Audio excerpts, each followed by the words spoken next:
Tesla self-driving is under fire again. What's going on here? Oh, Pat, there's a number of different pieces out there. I sort of focused in on one in The Verge that talked about, and like I said, while we don't do a ton of news, I think it's important to just give a little backdrop here. There's another Tesla owner coming after Elon Musk, this time basically for misleading and deceptively marketing its autopilot and full self-driving advanced driver assistance features that are software add-ons.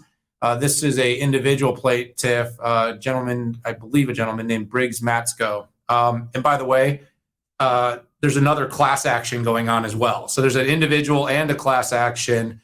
Going back to about 2018, people were paying $5,000 for what was kind of a full self-driving. I believe in the newer year now that's gone up to $15,000, but yet it's not working all the way. He's basically talking about how, this full self-driving has been promised for many years. In 2018 or 19, Musk said, Tesla was going to make a cross-country trip. Here we are in 2022. This hasn't happened yet. We, of course, have heard about crashes all over the country. I won't say they are endemic or anything yet, but there's been a number of them that have happened, and obviously there's been some deaths, and this is part of, I guess, innovation when you can't do it in a virtual world.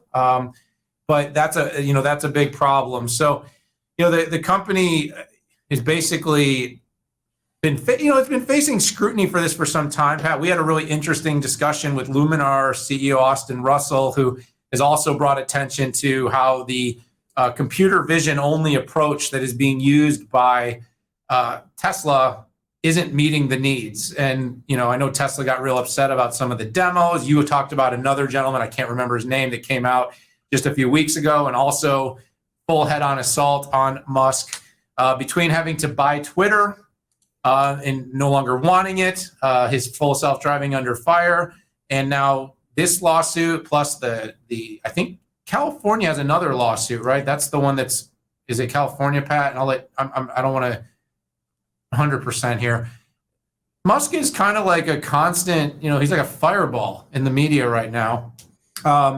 And overall, Pat, I guess this is where I come in with an assessment and say, how do you break the standard, take risks and chances, and do so in an industry like this where safety is so sensitive? How do you make promises for a capability?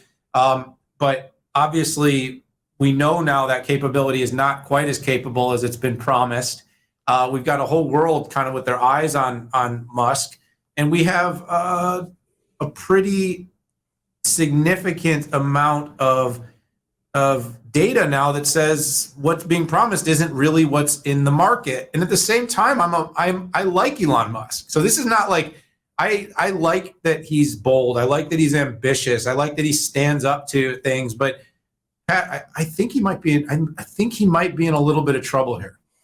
Yeah, Daniel, I never really fully understood the veracity of the Tesla crowd until I started bringing some truth to the reality of Tesla cars. I'm not a newbie. Listen, I have run engineering groups. I've run businesses before. I know how these things work. I applaud Musk. I think he's a freaking genius. He is our age's Howard Hughes. And by the way, if you know the history of Howard Hughes, he had some weird peculiarities, just like Musk does.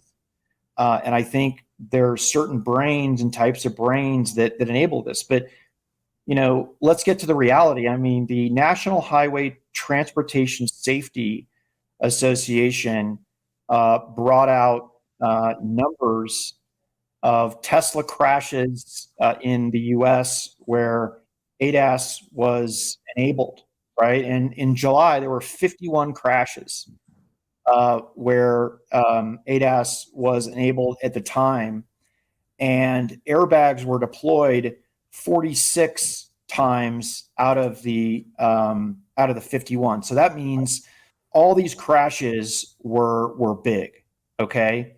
And I get back to what you talked about, which was in 2016, Musk made the claim that he was going to do a coast to coast by 2018. And he said every single car built since October 16, and this was with HW2, will be updated. And Elon doubled down in May 22nd of 2017 and has said, hey, we're still on for the end of the year, just software limited. Any Tesla car with HW2, by the way, that's the NVIDIA silicon, will be able to do this. And here we are in 2022, over 5 years, over 6 years on the initial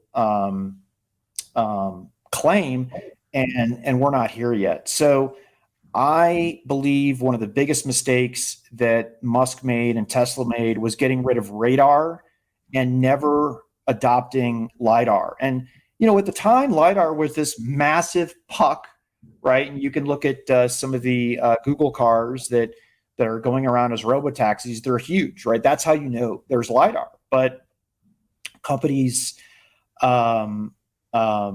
you know, out there have absolutely brought down the cost to below $1,000, like Luminar.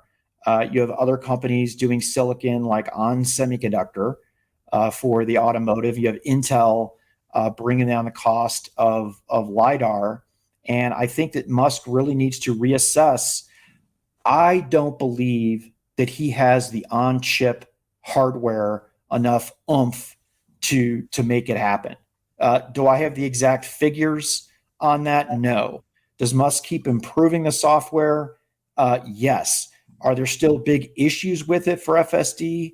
Absolutely. I think the company should have a cooling off period and reassess. Otherwise, the government's going to step in, and the government already is with this. And we know our current administration, just a quick booma, clearly doesn't like Tesla all that much to begin with. I mean, after having 99% of the EV market in the US, didn't even get an acknowledgement when we were talking about electrification. So, you know, a little chip on Musk's shoulder. I mean, I think you said it really well.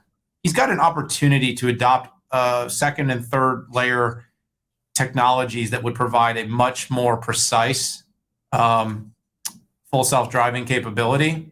And for whatever reason, just absolutely steadfast that it can all be done with computer vision. I don't understand what that is other than stubbornness. You know, you mentioned the Howard Hughes thing, Pat, but anyhow, I just think, you know, it could be better. It's not, and there are lives at risk, and that's not something to take lightly. Even one life when you don't have to, it's, you know, sometimes I feel like we're really callous and apathetic about things like that.